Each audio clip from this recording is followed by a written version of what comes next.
Hello, అందరూ ఎలా ఉన్నారు? సౌత్ ఇండియా పాపులర్ నటుడు ప్రకాష్ రాజ్ మరోసారి ఏపీ ప్రభుత్వమే కీలక వ్యాఖ్యలు చేశారు.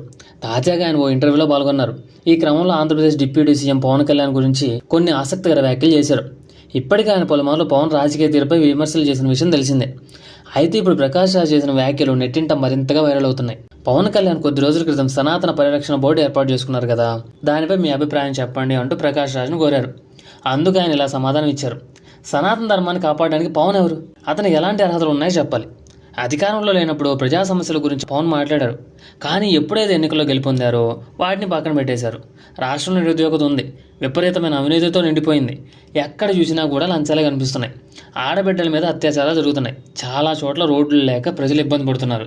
ఈ సమస్యలన్నింటినీ పక్కన పెట్టేసి సడన్గా తన కాస్ట్యూమ్ మార్చేసి ఇలా సమయం వృధా చేస్తున్నారు. ఇలా రకరకాలుగా దుస్తులు మార్చేసి మాట్లాడడానికి ఇదేం సినిమా కాదు. అసలు అతను ఏపీ డిప్యూటీ సీఎం అని చెప్పడానికి నేను చాలా అన్కంఫర్టబుల్గా ఫీల్ అవుతున్నాను. డెమోక్రసీలో అపోజిషన్ అనేది లేకుంటే ఎలా?